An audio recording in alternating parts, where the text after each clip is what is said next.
que surgiu? Eu sempre disse para todos aqueles, e eu também dou aula no seminário coreano, então eu sempre disse para os meus alunos de evangelismo, você quer fazer missões? Se prepara, e quando for a hora, Deus te chama, porque foi assim que aconteceu comigo. Eu estava num dia na igreja presbiteriana de São Miguel, dando uma aula de apologética, da forma que eu sempre dou, com minhas ironias, com meu humor, e de repente entrou alguém que eu não conhecia, sentou, e eu continuei dando a aula da mesma forma. No final do culto, eu descobri que esse era o diretor do seminário em Guiné-Bissau. E ele se apresentou e disse para mim, você não quer dar essa matéria lá na África?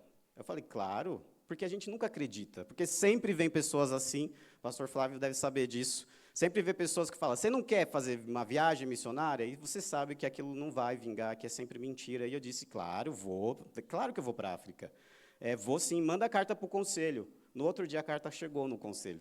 Então, isso já foi algo muito rápido. E aí eu conversei com a minha esposa e disse, fui convidado para dar aula na África. Em que país? Em Guiné-Bissau. Eu não conhecia Guiné-Bissau, eu não tinha menor conhecimento disso. E tudo o valor que seria angariado seria de forma particular, porque a igreja em Guiné-Bissau não tem condições financeiras para manter o pastor, nem para enviar o pastor. Então, eu comecei um projeto e coloquei no meu coração, Senhor, se é da tua vontade, que o Senhor levante os parceiros, que o Senhor, pela graça e misericórdia, para que eu consiga os recursos para ir até este país, que é um país onde o acesso é muito difícil. Quanto que custa, então, pastor, uma passagem para Guiné-Bissau? R$10.000. Por que custa R$10.000? Porque não tem voo para você ir. Então, você sai de São Paulo, você vai até Portugal, você chega em Portugal, fica no aeroporto esperando horas e mais horas, até você pegar um tico-tico e ir para... Tico-tico, quando eu digo, é um avião dos anos da Primeira Guerra Mundial, e você entra naquele avião, eu fui carregar o celular no avião, não tinha USB, olha só que ingenuidade minha. Não tem nada, um avião muito antigo, porque ninguém quer ir para esse país, a não ser os próprios habitantes dali.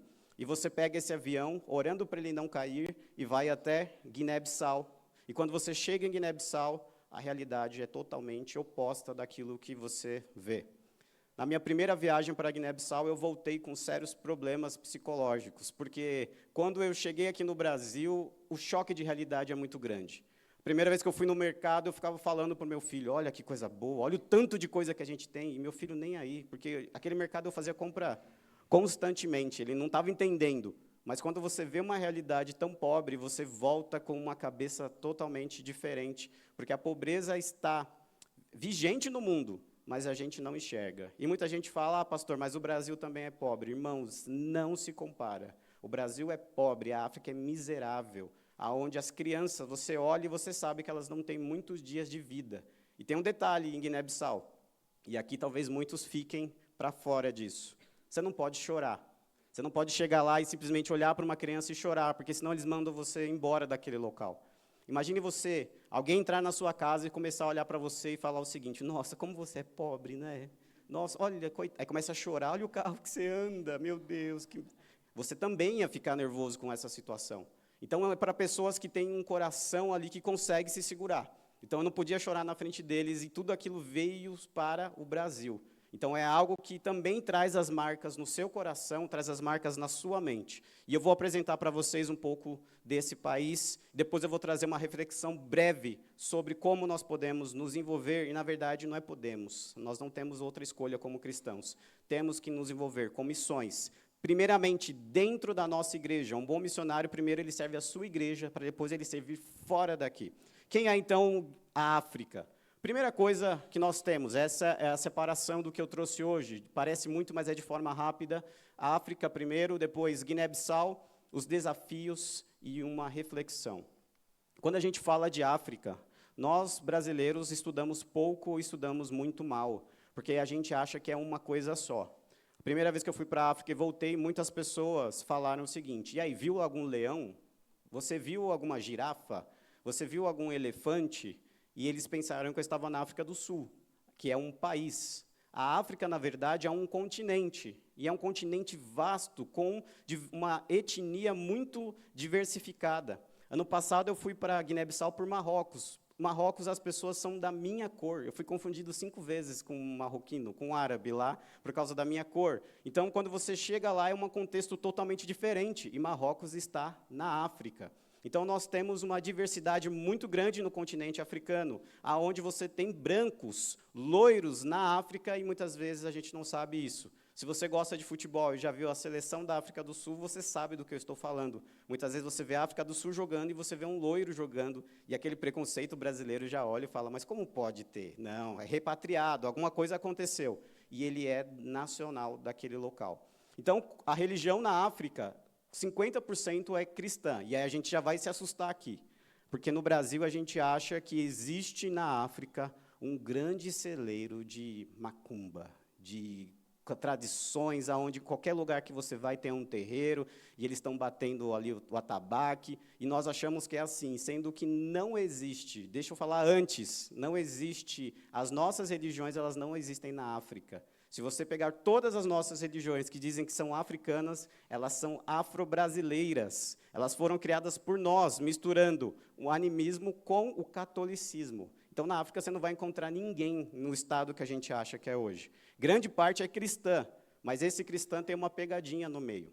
Aqui, junta católico, ortodoxo, pentecostal, neopentecostal, presbiteriano, e tudo isso, por isso que dá esse número, que parece ser grande, mas são muitas vertentes. E eu estou falando do continente africano, ainda não de Guiné-Bissau. Depois disso, 42% a 43% do Islã, de maioria sunita. Temos dois grupos, os xiitas e os sunitas, dentro do próprio islamismo, e 8% a 9% em religiões tradicionais africanas, que não é chamado de candomblé, não é chamado de mesa branca, nem nada disso, uma invenção brasileira. Lá é chamado de animismo. E já vou mostrar para vocês como que isso funciona. Irmãos, esse quadro parece um quadro agradável quando nós olhamos, só que ele não é bem assim na nossa realidade. A religião que mais cresce ali é o Islã. O Islã, em breve, alguma pesquisa diz que até 2050 o Islã passa o cristianismo e passa muito, e se torna a religião com mais fiéis no mundo. Então, é algo muito preocupante para nós. Quando nós paramos de pregar, nós temos isso. Essas fotos foram tiradas por mim, então eu gosto de mostrar também, para vocês verem algo que já é de lá. Essas crianças estão colhendo arroz, e aí você que é Nutella vai falar, isso não é arroz, isso é palha. Não, esse é o arroz antes de você comprar no mercado, antes de fazer todo o processo, deixa o tio te mostrar, antes de fazer todo o processo, ele é assim, poucos de nós conhecemos. Depois que faz todo o processo, aí esse monte de mato vai virar o arroz que nós comemos. Essas crianças, elas colhem o arroz e elas ganham R$ 1 por dia para fazer esse trabalho várias vezes e várias vezes. E eu tirei uma foto delas. Elas estão felizes porque os missionários acabaram de dar doce para elas. Então, elas estão radiantes ali, porque elas tiveram um tempinho ali para comer um doce. Elas colhem arroz. E elas trabalham, fazem o trabalho também dos adultos. Irmãos, Guiné-Bissau é um país que é novo, 1974. Pastor, ele existia antes disso? Sim, mas era um domínio de Portugal. Portugal dominou até 1974, Guiné-Bissau, por isso eles falam o português. Português é a língua oficial. Porém, Portugal não ensinou uma coisa para eles, o trabalho. E quem fala isso são os próprios guineenses. Eles têm uma cultura que você dá para eles as coisas, ao invés da nossa cultura brasileira, que é até um pouco louca, de você trabalhar. Nós, brasileiros, nos matamos de trabalhar e a gente está feliz. A gente fala assim, olha, tenho várias doenças, mas estou trabalhando muito, olha que bênção, não é? Lá já é o oposto. Eles têm uma ideia de o colonizador nos entrega aquilo que nós precisamos. Então, muitas vezes, você vê homens parados no dia de segunda a sexta e você pergunta, você não vai trabalhar? Ele fala, se alguém quiser que eu trabalhe, vem aqui me chamar e aí eu vou trabalhar. E isso é algo cultural. Enquanto as mulheres, e são em todos os países assim, não é mesmo, mulheres? As mulheres acordam cedo e vão se virar para conseguir o pão nosso de cada dia. E lá é para o dia mesmo. Eles não têm geladeira, eles não têm um sistema de refrigeração, então eles precisam todo dia sair para conseguir o seu alimento. Por que Guiné-Bissau ainda não é o país mais pobre? Ele é o 8º país mais pobre, por causa das pessoas. Ele tem apenas 2 milhões de pessoas. Você vai pensar, pastor, 2 milhões é muito. A cidade de São Paulo tem 12 milhões de pessoas. Então, na nossa cidade é muito maior do que o que tem lá. E porque eles têm poucas pessoas, eles não são tão miseráveis quanto os outros países. Mas eles estão em 8º lugar nesse ranking mundial na pobreza. Ali são as crianças, eu tive a oportunidade de tirar essa foto enquanto elas estavam se divertindo. Os de baixo estavam chorando, porque estavam em cima deles, mas tudo bem. Os de cima estavam ali sorrindo, porque estavam tirando essa foto. Qual é o salário lá? Salário de R$ 500 para um professor. Aí você pensa assim, vamos verificar se isso é bom ou ruim fazendo a conversão. É algo péssimo. Aquele que recebe o maior salário, depois dos políticos, porque lá é igual ao Brasil, os políticos ganham um salário muito alto, enquanto a população não ganha. Depois dos políticos, aquele que é considerado rico em Guiné-Bissau são os professores. E os professores têm uma média de R$ 500 por mês que eles ganham. E para você ter mais ou menos uma noção, quando você vai no mercado e você vai comprar um saco de arroz, que lá eles compram o arroz grande, você vai comprar aquele saco de arroz, ele custa R$ 120 para um mês. Ou seja, com R$ 500 você compra o arroz, você paga ali o seu aluguel e você sobrevive com tudo aquilo. Um professor que tem condições e é considerado alguém em classe média, é alguém rico. As demais pessoas vivem com menos de R$ 500 por mês. A primeira vez que eu fui para Guiné-Bissau, a igreja de São Miguel Paulista separou para mim R$ 2.000 e ainda ficou com medo, pensando assim, pastor, é pouco, o senhor está na África e tudo mais. Quando eu falei para o missionário, olha, eu trouxe pouco aqui para passar 15 dias, R$ 2.000, ele deu risada. Porque o salário, R$ 2.000 na minha mão era, olha só, quantos meses de um professor ali. Então, eles têm uma dificuldade muito grande, porque as próprias profissões não recompensam eles financeiramente. E, além disso, como eles são um país que não produz, eles importam. E aí fica pior ainda, porque quando você importa, o valor é o valor da Europa. E quando eu fui no mercado, eu tomei um susto, apesar do Brasil estar chegando próximo disso. Na época que eu fui, o Brasil tinha café a R$ 20. Você lembra disso? Que bom, né, que era. Tinha R$ 20 um café, tinha R$ 25 um café. Quando eu cheguei lá, o café estava R$ 50, porque eles importavam do Brasil, e a pior qualidade nossa, a gente também importa a pior coisa, leva para lá e custa R$ 50.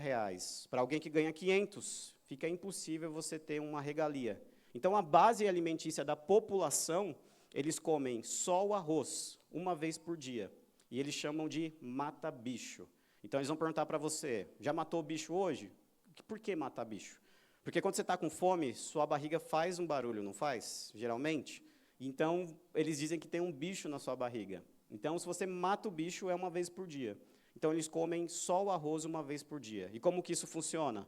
Eles fazem aquele arroz, a quantidade diária, colocam num prato, colocam o prato no chão, a família inteira senta e come aquela porção, até acabar.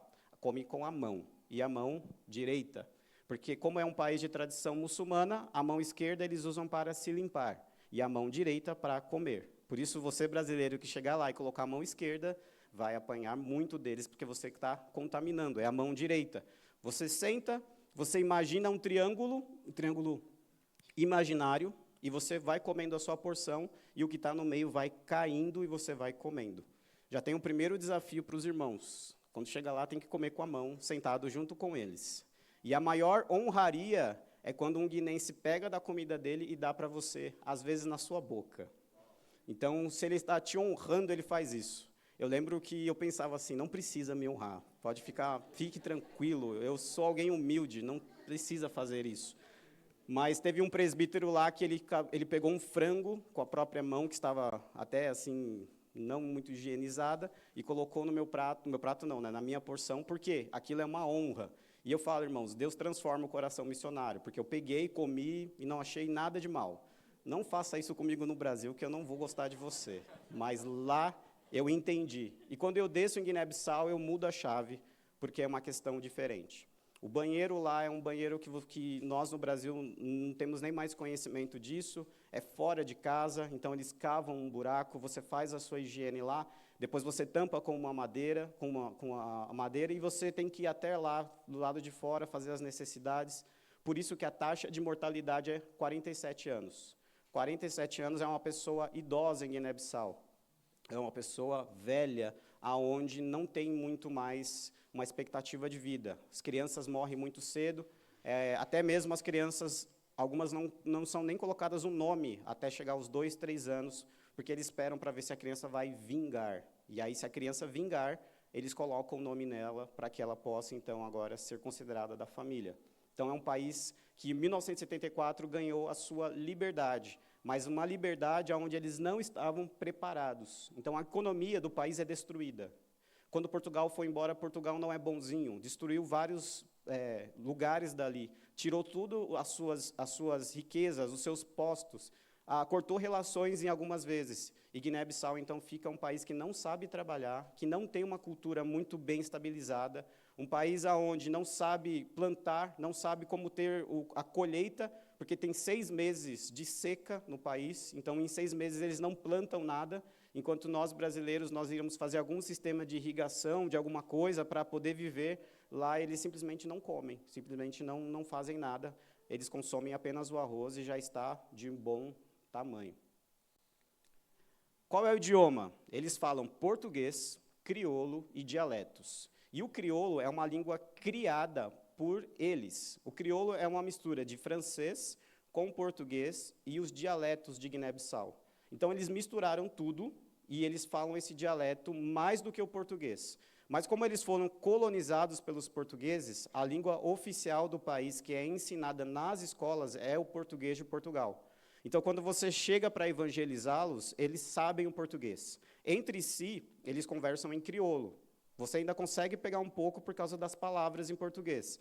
Mas, quando você vai dar aula e quando você vai pregar, você consegue pregar porque eles falam em português. Os dialetos dependem da tribo, porque eles ainda têm um sistema tribal. Então, tem os pepéus, tem os balantas. Dependendo do lugar, eles falam esse dialeto. Então, um guinense ele fala 3 línguas de forma muito tranquila e eles mudam de uma forma muito rápida.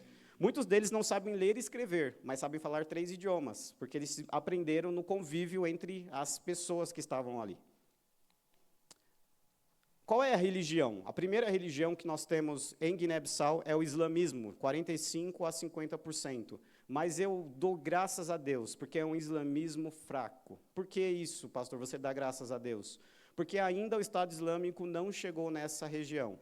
O Estado Islâmico ele está na Nigéria, que quando você pega o mapa da África, você vê que a Nigéria fica muito próxima à Guiné-Bissau. Mas ainda o Estado Islâmico não cruzou a fronteira e não foi para a Guiné-Bissau. Porque se um dia o extremismo chegar em Guiné-Bissau, vai ser muito complicado para que nós possamos pregar o evangelho naquela localidade. Então, é um Islã onde eles são muito abertos e é um islamismo cultural. É igual o brasileiro. O brasileiro fala que é católico, mas não é católico. Você conhece muita gente que você pergunta, qual é a sua religião? Católico, nunca vai numa missa, nunca fez nada, e nós falamos um católico cultural.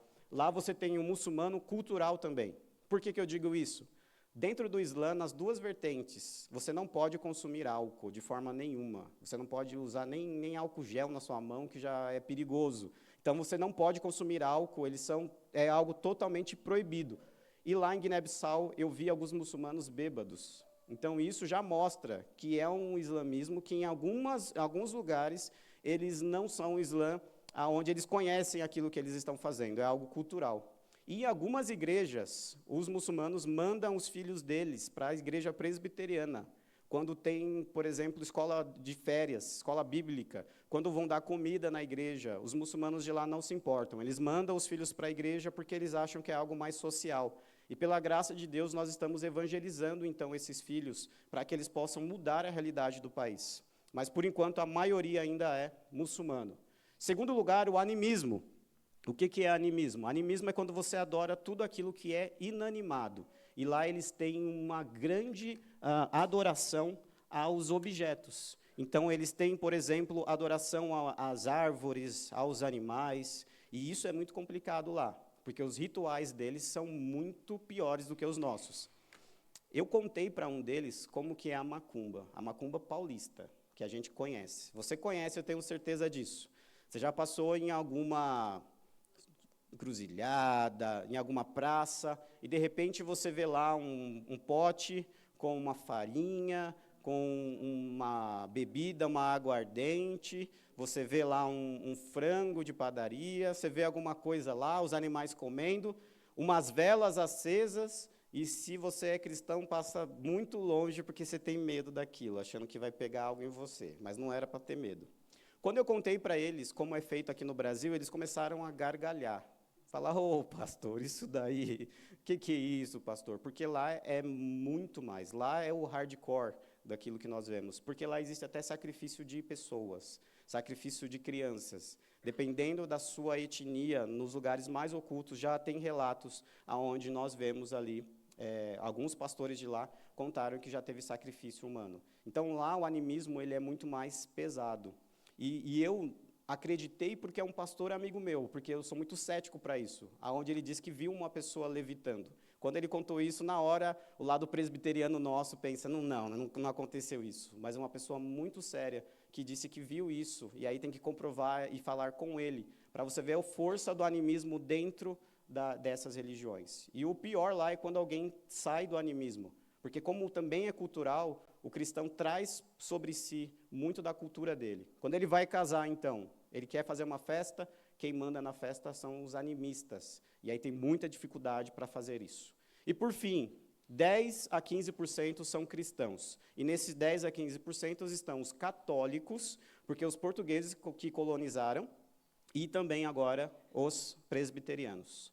Irmãos, vamos ver como que está o trabalho presbiteriano naquele país, porque muitas vezes a gente não sabe, e nós temos um trabalho muito bom e consolidado, que a gente muitas vezes ignora. Qual é o trabalho presbiteriano, então? Em Bissau já existem 3 igrejas presbiterianas. Muitas vezes a gente nem conhece esse país, mas olha só, pela graça e misericórdia de Deus, 3 igrejas presbiterianas, uma em Jau, uma em Plaque e outra em Jolo. E todas são pastoreadas por nacionais. E isso é a maior bênção que nós conseguimos.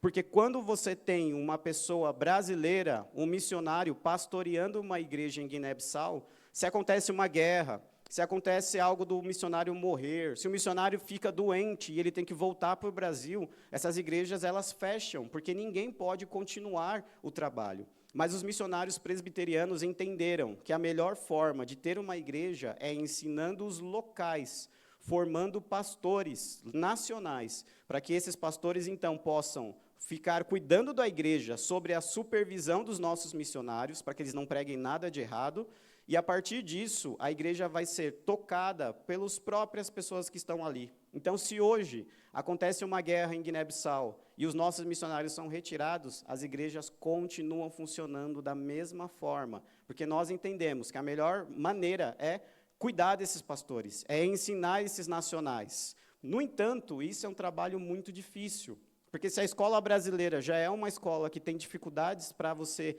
saber ler e escrever, lá ainda é muito pior. Então, nosso trabalho é educacional nesse país, ensinando e formando os pastores de lá. Deixa eu mostrar para vocês as igrejas, antes de falar sobre o seminário. Então, nós temos também no interior do país, congregações. A congregação, geralmente, é um pastor presbiteriano, porque ela ainda está num processo de crescimento. Depois que ela vai ser colocada como uma igreja oficial, os próprios missionários da PMT tentam colocar um nacional para cuidar dessa igreja, porque aí ele consegue ter ali o seu sustento e consegue também tocar o nosso trabalho. Um parêntese aqui. Um pastor presbiteriano ganha R$150 por mês. Esse é o salário deles lá. E muitas vezes eles estão dando glória a Deus porque ainda tem essa condição de ganhar esse dinheiro, para você ver que eles estão ali por amor. Lembra que eu falei que o saco de arroz é R$120? O que esse pastor vai fazer, então, com os outros que sobram? Então, é um desafio muito grande que nós precisamos ajudá-los, talvez até aumentar esse recurso desses pastores, para que eles possam se dedicar a isso.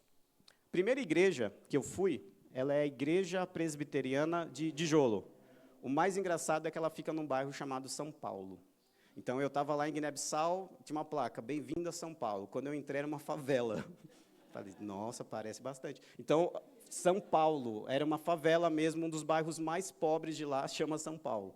Eles fazem muitas homenagens ao Brasil. Eu passei pela rua Londres também, olha só, não tinha nada a ver com Londres, mas eles vão colocando esses outros nomes. Então, a igreja de Dijolo fica no bairro, perto do bairro, que se chama São Paulo. E é uma das igrejas mais recentes, onde nós temos um pessoal mais carente.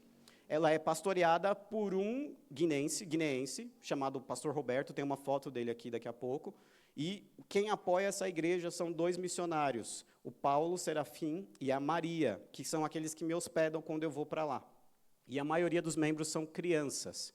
A igreja presbiteriana de lá é uma igreja muito nova. E como não tem também muitos velhos, a igreja tende a ser cada vez mais nova. Então, essa igreja, a maioria dos membros são crianças que vão até lá. E agora nós já temos alguns jovens que eram adolescentes na época que esse projeto abriu e estão se tornando presbíteros, diáconos.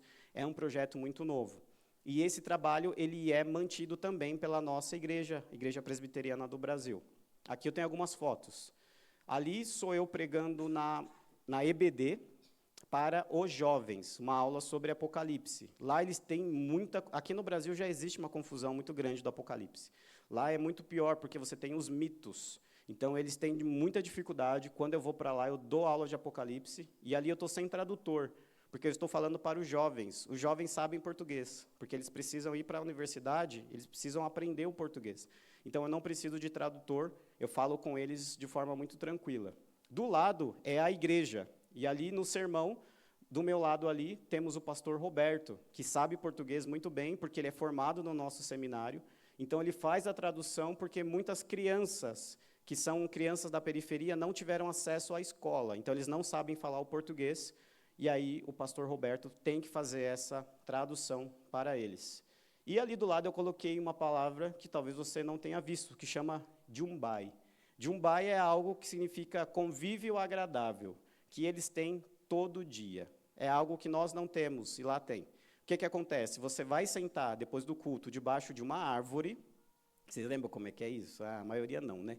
Senta debaixo de uma árvore e fica conversando, tomando arga. O arga é um chá que é feito com muito açúcar para dar força para eles. Algumas ervas, e não são ervas estranhas, pode ficar tranquilo, é um chá mesmo, não é um santo daime, não é nada disso. É um chá com muito açúcar, eles compartilham o mesmo copo, às vezes tem 15 pessoas, lá você não tem essa de limpar a bordinha, não tem nada disso. Compartilha com aquelas pessoas. Como eu tenho intolerância a açúcar, eu não bebi, aí eu me livrei dessa, olha só que maravilha. Só tomei o primeiro, mas é muito açúcar. E lá tem ali, ó, a foto, é o nosso prato ali embaixo, depois do suco. Eu tirei a foto do suco de banana, que eu achei só nesse lugar, e depois ali o nosso prato, tem 5 pessoas comendo naquele prato ali, ó, aonde está do lado. Depois nós temos a igreja do Plaque. A igreja do Plaque é a igreja melhor, a igreja que está bem localizada, porque ela fica do lado do aeroporto. Então, ela é uma igreja onde você tem mais jovens universitários que saem das suas tribos, saem das suas etnias e vão até o centro de Bissau para estudar. Então, essa igreja ela é a que está mais próxima daquilo que nós conhecemos como uma igreja presbiteriana, até porque ela tem uma condição financeira um pouquinho melhor do que as demais. E lá nós temos um pastor muito bom, que é o reverendo Sabino. Ele esteve na minha igreja há uns 2, 3 meses atrás pregando. É alguém que dá de 10-0 em muito brasileiro, alguém que estuda muito, e eu fui visitar a biblioteca dele e fiquei envergonhado. A biblioteca dele tinha uns 30, 40 livros lá, e ele tem uma capacidade gigantesca de inteligência para pregar a palavra de Deus. Por isso que essa igreja ela está cada vez mais se enchendo de jovens. E ele é o mais velho da igreja, com 47 anos. A gente ora para que Deus mantenha ele, para que Deus dê saúde para ele. Porque 47 anos para a gente, as pessoas falam, está no começo da vida, é jovem ainda. 47 anos lá é um lugar temeroso. Aqui sou eu pregando nessa igreja, e como temos crianças também, aquele ali é o reverendo Sabino. O Sabino está traduzindo para o crioulo. Sempre que tem crianças ou pessoas um pouco mais velhas, tem que ter tradução para o crioulo, senão eles não conseguem acompanhar. E ali o louvor. É a igreja que tem uma estética muito diferente, porque a estética deles não é muito guineense, é uma estética norte-americana. Se você olhar aquela roupa ali, os membros de coral sabem de onde tirou isso aqui, dos corais norte-americanos, que colocam aquela bata, aquele filme Mudança de Hábito, 1, 2 milhões, tem sempre alguém com essa bata, e eles têm uma estética mais norte-americana, mas o louvor lá é um louvor mais animado. Eu filmei, mas eu não mostro para os irmãos, porque tem muito presbiteriano lá da década de Calvino, que às vezes vai assistir isso e vai pensar assim, isso daí não é um louvor. Só que eles não conseguem louvar parados. Isso é algo cultural. Se você louvar parado, eles acham que você está morto, que você não está louvando. Então, muitos de nós estaremos no caixão. Então, o que eles pensam? eles têm que mexer o corpo, senão é algo cultural. E eles não estão ofendendo a palavra de Deus, eles não estão ofendendo nenhum princípio da liturgia do culto, do manual do culto, já estudei todo o manual do culto, eles não estão ofendendo nada, é algo cultural. Eles têm que se mexer. Então, eles se mexem mesmo, eles cantam mesmo, e é algo muito agradável de você estar ali. Claro que os missionários ficam só assim, né, na palminha, ainda mais eu, fico só, mas eles têm um culto mais animado, muito mais agitado do que o nosso. E do lado nós temos uma escola, onde quem abriu foi o pastor Sabino. Já que a igreja presbiteriana precisa ajudar na educação dessas pessoas, vamos começar da educação básica, então. Então, essa escola é uma escola presbiteriana, onde estão ensinando as crianças a ler e escrever, para que elas possam futuramente ler a Bíblia, e os professores são cristãos. Então, eles já ensinam essas crianças através do texto bíblico também. Esse é um dos trabalhos que nós temos. E, por fim, a igreja presbiteriana de Jau. A primeira vez que eu fui na presbiteriana de Jau, deixa eu passar aqui, que tem a foto da primeira vez. Opa, passei muito. Volta. Aqui. Ali onde que eu estou pregando, a primeira vez, essa é a igreja presbiteriana de Jau. No entanto, a igreja presbiteriana de Pinheiros fez uma doação para que eles pudessem construir um templo. E aí, quando o guinense vai construir, ele não faz nada pequeno. Ele gosta de coisas grandes. Então, essa igreja ela foi construída no ano passado. E ela acabou de ser inaugurada. A igreja presbiteriana de Pinheiros fez a doação dos valores.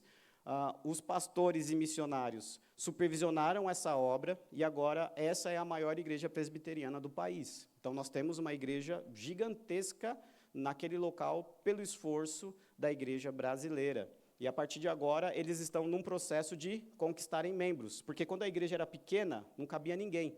Agora, quando você entra, é uma igreja gigantesca e parece que ela está vazia, mas, na verdade, ela não está. É porque era necessário mais pessoas. Então, essa aqui é a primeira vez que eu fui lá. E aí, quem está traduzindo é um professor chamado Evaristo. Do lado, você vê o acampamento da UMP. Quem me encontrar, ganha uma Bíblia, em crioulo. Olha só, não vai me encontrar ali no meio, não. E depois, eu pregando ali ao ar livre. Muitos dos sermões são debaixo de uma árvore. É algo muito diferente para nós, pastores brasileiros, quando a gente chega lá e tem que pregar debaixo de uma árvore, sem microfone. E o pessoal escuta, participa, eles falam muito durante o seu sermão, então você tem que falar mais alto muitas vezes, e é uma igreja muito alegre. E esse aqui é o nosso seminário, onde nós desenvolvemos o trabalho. Irmãos, quando eu vou para lá, o meu foco é educacional. Então, eu vou mais pelo seminário. No entanto, eu tenho que passar pelas outras igrejas também, contribuindo com eles. E eles adoram receber brasileiros. Mas o foco, aonde eu vou gastar mais tempo, é aqui. Por quê?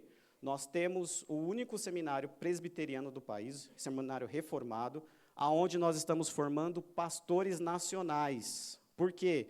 Já disse aqui, eles que precisam cuidar da própria igreja.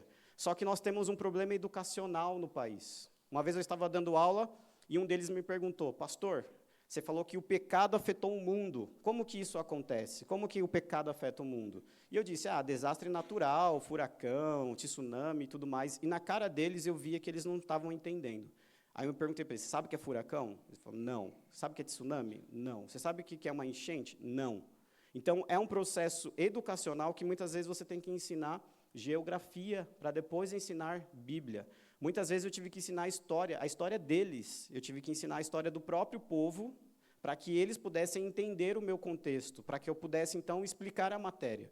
Então, é uma dificuldade muito grande. Então, quando nós vamos para o seminário e temos que formar esses pastores, nós temos que pegar um conteúdo que é um conteúdo muito difícil e, de alguma forma, simplificar e puxar eles, para que eles vão entendendo, para que eles possam ensinar a igreja.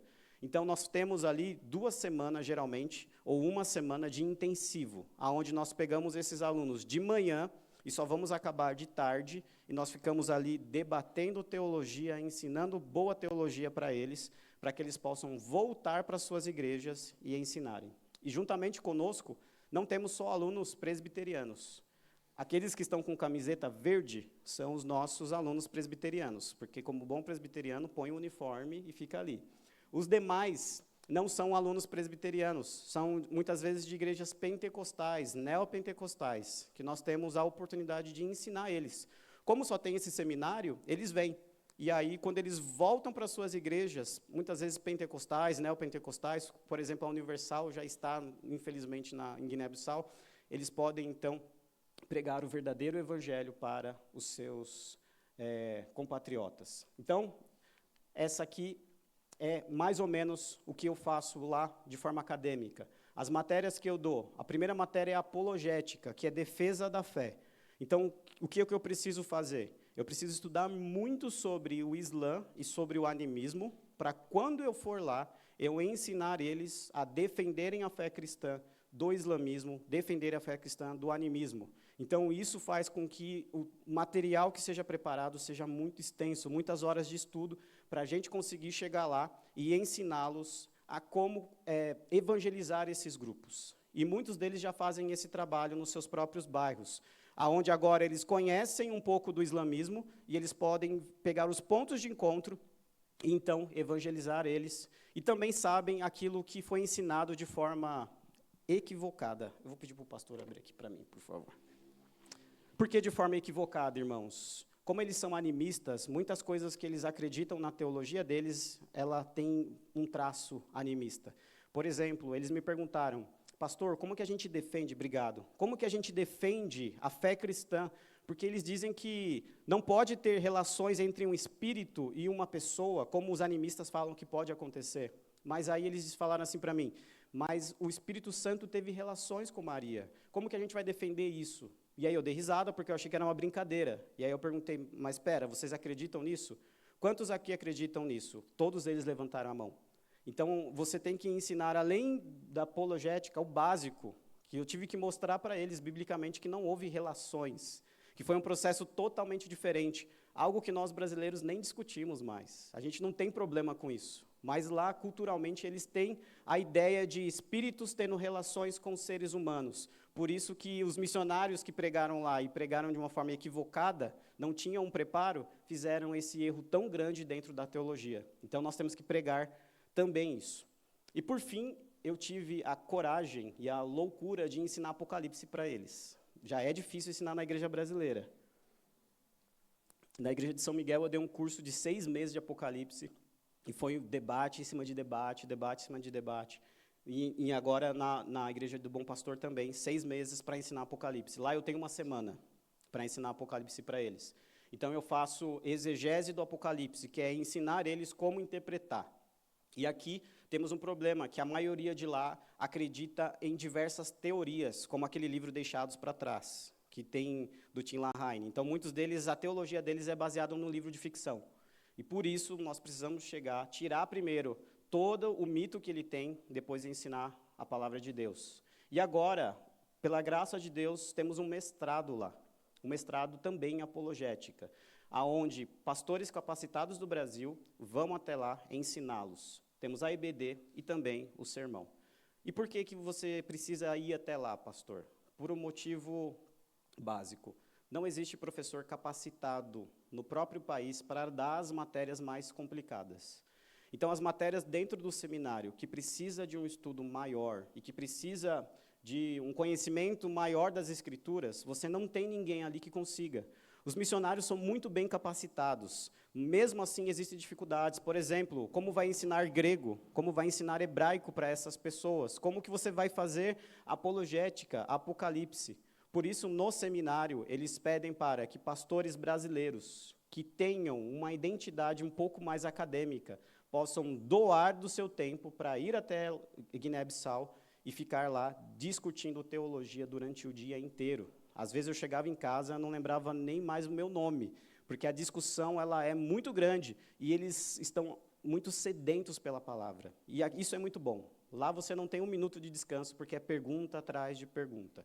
Então, esse processo, irmãos, não é apenas eu que estou fazendo. Existem mais 3 ou 4 pastores que estão todos os anos indo para a Guiné-Bissau, e cada um na sua matéria, dando esse curso para que eles possam ser capacitados na palavra de Deus. Aqui nós temos a primeira classe de apologética. Quando eu estava no Brasil, muitas pessoas falavam que eu era negro. Aí eu descobri que eu não sou. Olha só, tá vendo? E eu falei para eles assim, falei, no Brasil eu sou negro. Eles deram risada. Aí eu falei assim, mas eu estou mais para negro, né? Ele falou, não, branco.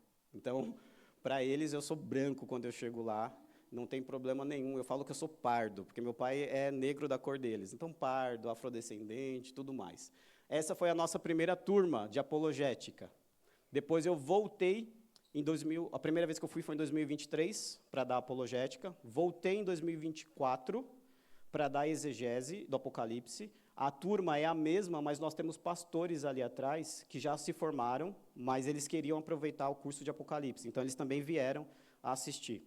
E nesse ano, eu fui em janeiro desse ano também, se o controle funcionar aqui, para a nova turma. Aquela turma se formou e já estão ordenados pela glória de Deus, estão trabalhando, estão já atuando na igreja, e você pensa que não, são 5 pastores a mais, num país que não tem muitas igrejas. Isso é algo gigantesco. No Brasil, a gente forma 5 pastores, vai falar, é pouco. 5 pastores lá é uma diferença gigantesca. Então, esses meninos que estavam nessa foto já foram formados, e alguns deles já foram até mesmo ordenados para a glória de Deus. E agora, esse ano, nós começamos um novo desafio, que é uma nova classe. E eu fui lá dar apologética para essa nova classe, e depois eu fui dar aula para os pastores que estão estudando ali apologética no mestrado. E é isso, irmãos. Quero que você abra sua Bíblia de forma muito rápida, no livro de 2 Timóteo, capítulo 1, de 6 a 14, porque o texto dessa noite, e eu não vou, pode ficar tranquilo, eu não vou me delongar muito, o texto dessa noite é um convite à coragem, é um convite que eu tive que aceitar, e mesmo com todas as dificuldades, ir para um país onde nós não conhecemos muito bem, não digo que eu fui com o peito e com a coragem, muitas vezes eu estava com medo, mas tive que aceitar o desafio de ir até aquele local e dar o meu melhor para Deus. A minha primeira viagem, quando eu volto com a minha cabeça meio estranha, confusa, com diversos problemas para que eu pudesse, ali de forma bem cristã, tratar. E depois disso, todos os anos que eu volto, é uma alegria estar com esse povo, porque pela graça de Deus, o sofrimento que eu passei na primeira vez e o sofrimento deles me fizeram ser alguém melhor. Hoje em dia, quando eu vejo comida, quando eu vejo essa igreja lotada, meu coração sempre é mais grato. E antes não tinha isso, não adiantava falar. Você via aquela mesa cheia, pastor Gésia, que bênção, que bênção. Hoje em dia já é algo real, que bênção mesmo, minha irmã. Glória a Deus porque a gente tem isso, porque nós sabemos que a pobreza ela é algo real e algo muito difícil de ser tratada. Por isso que esse texto é um convite à coragem. Porque aqui nós temos Paulo falando com Timóteo, um Timóteo que na primeira carta era alguém que Paulo fala para ele, olha, não perde muito tempo discutindo teologia inútil, vai lá pregar o evangelho, tenha força, coragem e tudo mais, e a gente fala, glória a Deus pela vida do Timóteo. Mas quando começa a segunda carta a Timóteo, Timóteo tinha parado de pregar, Timóteo tinha se acovardado, e o problema de Timóteo não era a conversão dele, o problema era medo perante 2 grupos. O primeiro grupo que Timóteo tinha medo era a sociedade, porque na época dele tinha um dos imperadores mais loucos do Império Romano, chamado Nero. Nero ele era bissexual, Nero ele era zoófilo, ele tinha relações com outros animais. Quando a mãe dele falou para ele parar de fazer isso, ele mandou matar a própria mãe. E em um desses eventos ele coloca fogo na cidade de Roma, menos na casa do namorado dele, é a única casa que fica livre disso. E quando as pessoas falam para Nero que ele vai ser apedrejado, que ele vai ser pego, ele diz que não foi ele que colocou fogo, foram os cristãos. E no primeiro século nós morremos crucificados e muitos dos cristãos foram mergulhados no piche e colocados na rua com fogo para iluminar a rua durante a noite. Então, desde essa época, o Estado sempre odiou a igreja. O Estado nunca foi alguém que aplaude aquilo que nós fazemos. E Timóteo sofre isso. E o segundo inimigo dele é que nessa época, uma época muito triste, existiam falsos pastores. Já pensou que triste aquela época? Pessoas que queriam lucrar com a igreja, que abriam uma igreja e falavam, vem que Deus vai te restituir tudo aquilo que você der, vem que você vai dar o seu dízimo e 7 vezes mais. E naquela época já existem pessoas que pregam o evangelho por ganância. E ao invés de Timóteo ir para frente, com coragem, e falar, eu vou lutar contra isso, Timóteo dá um passo para trás. Alguns historiadores dizem que Timóteo era tímido. Era um pastor tímido. E mesmo assim, Paulo vai mandar essa carta para ele, dizendo para ele o seguinte, tenha coragem, porque esta mensagem que você tem é a única mensagem que pode mudar o mundo. Se você não pregar o verdadeiro evangelho, o mundo não vai mudar. E hoje em dia, irmãos, nós estamos vivendo isso. o Estado ele não ama nós cristãos. Eu sei que nós oramos, Senhor, coloca um presidente que seja cristão, coloca uma bancada que seja cristã. Nós já temos muitos cristãos até mesmo na bancada, nós temos muitas pessoas que se autodenominam cristãos. Nós estamos vendo o aumento da corrupção, nós estamos vendo o aumento dos preços dos alimentos, nós estamos vendo que o nosso país está se afundando cada vez mais. E, além disso, a perseguição ela acontece, não como o Sueli falou, não de forma física, mas de uma forma velada. Muitas vezes eu estou lá no doutorado estudando e você vê claramente, dentro do Mackenzie, que é uma instituição presbiteriana, você vê um discurso anticristão, você vê uma pessoa que é totalmente avessa ao cristianismo e está lá para formar e ir ensinar os nossos filhos tudo aquilo de ruim. E depois nós temos o mesmo desafio de Timóteo, as falsas igrejas, os falsos pastores, aonde engana o povo, e o povo cansa de ser enganado, e as igrejas sérias são penalizadas por isso. Por isso que Paulo vai dizer, e pode passar para mim, duas coisas. Primeiro, um chamado visando as nossas ações. Somos salvos pelo sacrifício de Cristo e capacitados pelo Espírito Santo. Leia comigo, 2 Timóteo, dos versículos 6 a 14, diz assim: Por esta razão, pois, te admoesto, que reavives o dom que há em ti, pela imposição das minhas mãos, porque Deus não tem nos dado espírito de covardia, mas de poder, de amor e de moderação. Paulo já começa dizendo aqui para ele, que ele necessita reavivar o dom que Deus deu. E quantos de nós que estamos aqui temos um dom? E não adianta você olhar para o lado, não adianta nesse momento você falar assim, ai pastor, seria tão bom se o irmão estivesse aqui hoje, para ele ouvir isso que você está falando. Porque quando você se converte, na verdade, quando Deus te chama, Ele te dá um dom. Todos nós temos um dom para trabalhar. Não às vezes na casa de Deus, mas um dom para servir de outra maneira. Eu lembro quando um sapateiro, ao longo da história, a história conta que um sapateiro chega para Lutero e fala, como que eu vou servir a Deus? Sendo que eu simplesmente não sou pastor, não sou músico. E Lutero fala para ele, faça o melhor sapato que você puder e venda por um preço justo. Nisso você está servindo a Deus. E quantos de nós temos diversos dons, mas por causa de diversas coisas, nós sentamos no banco e nós nos acovardamos. E nós temos agora um cristianismo no Brasil, onde é um cristianismo que nós não cultuamos, nós assistimos culto. Não tenho nada contra você transmitir o culto, nada contra. Faço também a transmissão do culto. Mas existem pessoas que hoje em dia que acham que estar ali é um culto, aonde para que você possa cultuar de verdade, você não precisa ser um telespectador, mas você está de espírito e em verdade cultuando junto com outros irmãos.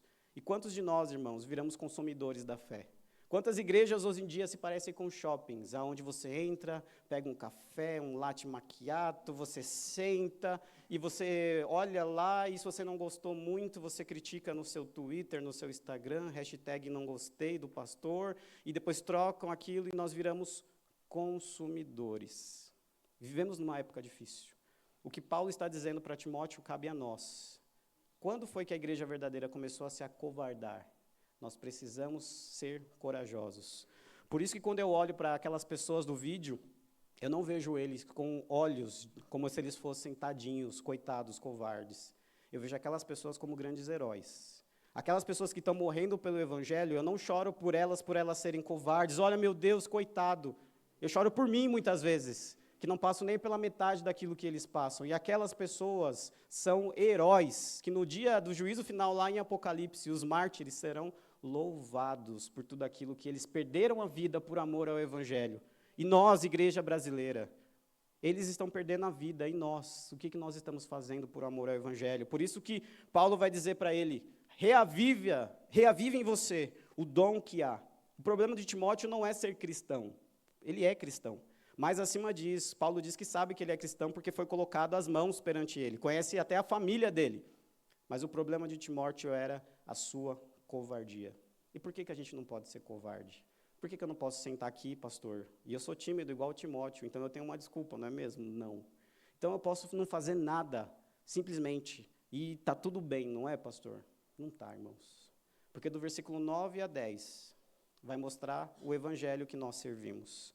Versículo 9 vai dizer, segundo o poder de Deus que nos salvou e nos chamou com santa vocação, não segundo as nossas obras, mas conforme a própria determinação e a graça que nos foi dada em Cristo Jesus, antes dos tempos eternos. Irmãos, lá no Éden, a salvação era pelas obras, e isso não é pelagianismo, arminianismo. Quando você olha para Adão, e simplesmente Deus fala para ele, não coma desse fruto, simplesmente não coma desse fruto, e depois disso, talvez Adão seria elevado em algum patamar, algo que nós hoje em dia cantaríamos músicas, falando que Adão conseguiu vencer essa provação, que Adão é o nosso grande pai, que a nossa descendência estava em Adão. As obras não conseguem nos salvar, porque o primeiro homem que estava diante de uma escolha, escolheu completamente errado. As obras desde o começo não servem para isso. E Cristo, Deus Pai, Deus Filho, Deus Espírito Santo, poderia deixar com que eu e você seguíssemos o caminho da morte. Se Deus não intervisse na nossa história, nós simplesmente estaríamos condenados ao inferno. Porque nada que você possa dar para Deus pode pagar o seu pecado. Irmãos, eu posso fazer quantas viagens eu quiser para a África, levar um caminhão de auxílio humanitário. Se eu depender disso, quando eu chegar no dia do juízo final, eu não paguei nenhum por cento daquilo que eu estou devendo para Deus.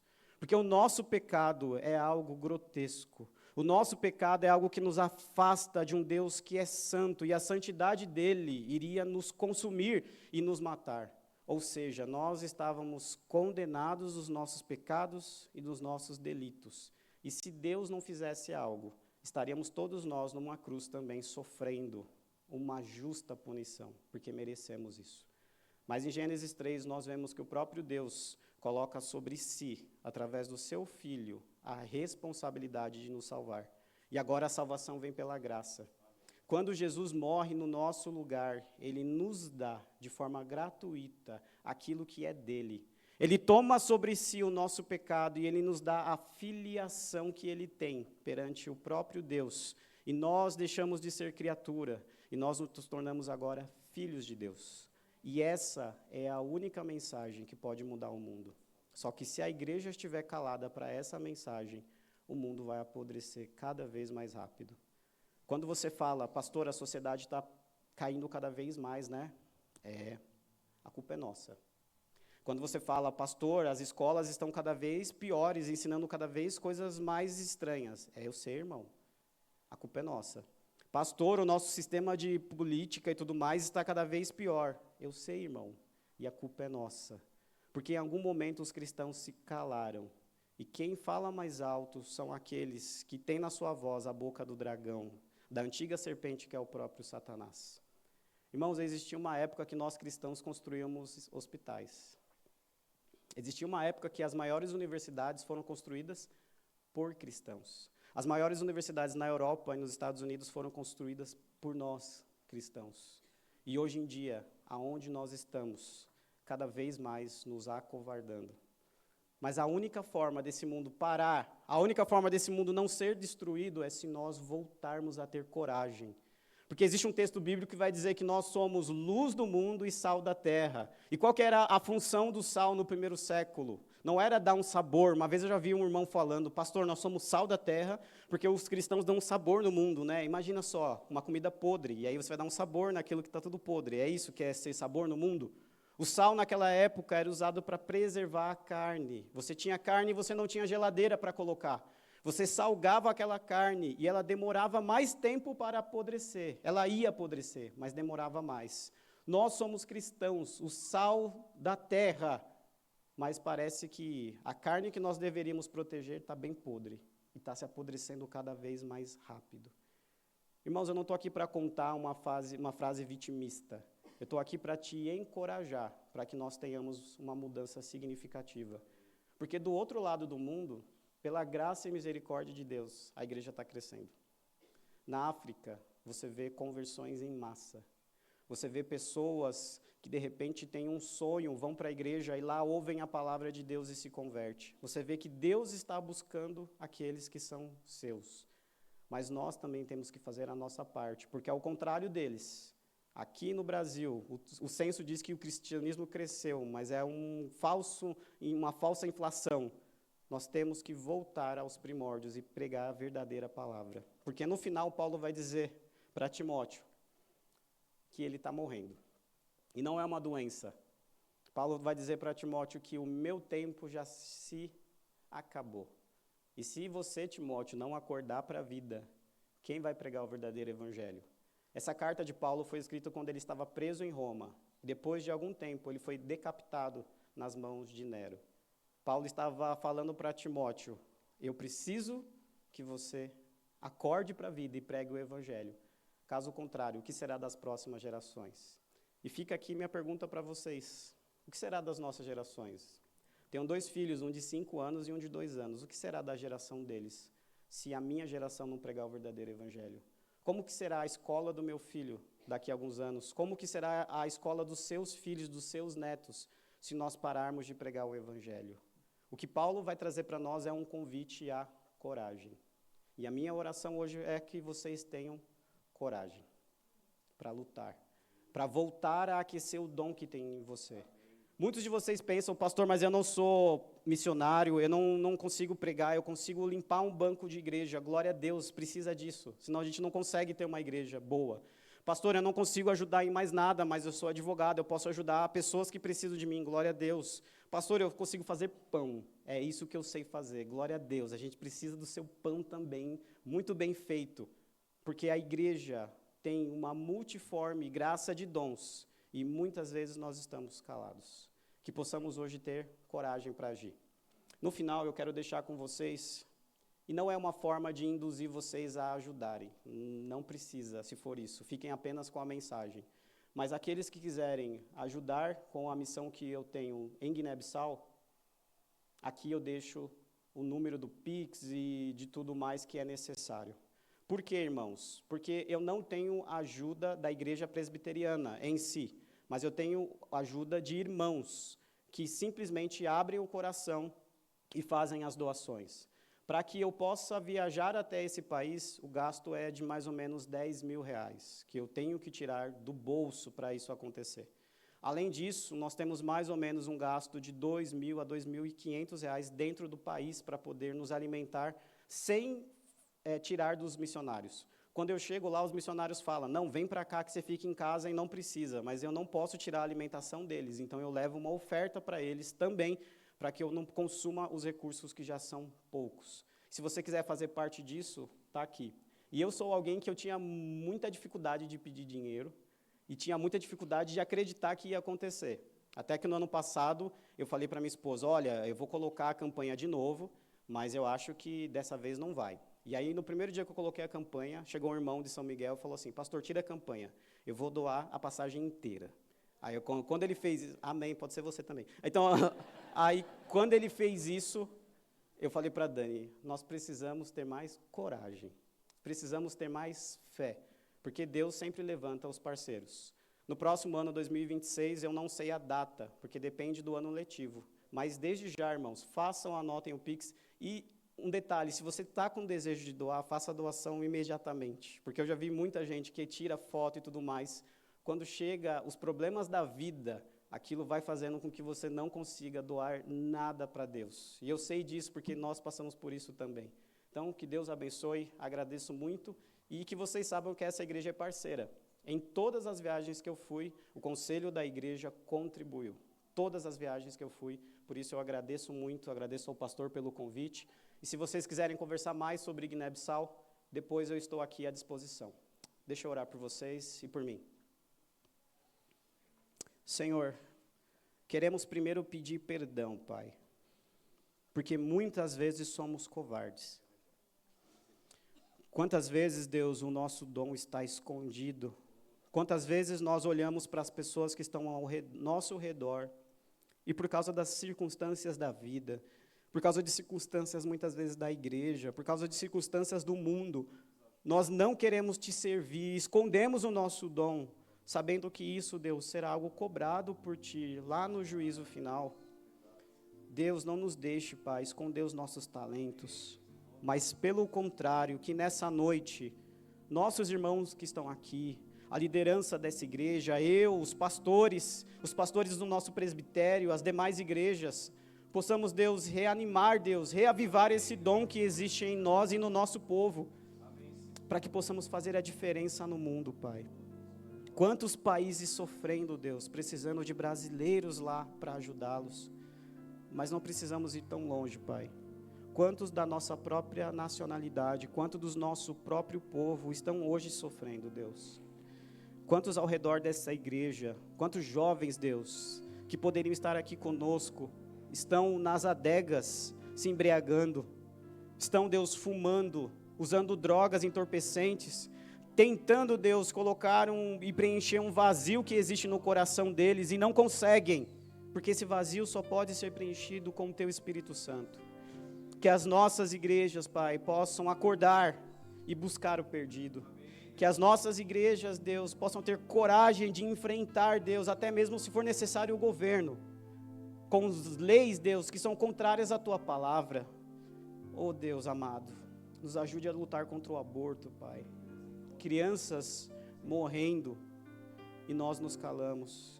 Nos ajude, Deus, a lutar pelas leis que fazem com que os nossos filhos aprendam as piores coisas dentro da própria escola. Nos dê força, Deus, para lutar contra a injustiça, a corrupção, contra o Senhor, aqueles governantes que estão, Deus, fazendo tudo aquilo que é mal. Nós não estamos pedindo uma anarquia, nós não estamos pedindo, Deus, uma derrubada do governo. Nós estamos pedindo uma intervenção, Deus, que vem direto do Teu trono, porque sabemos que somente o Senhor pode mudar o nosso país.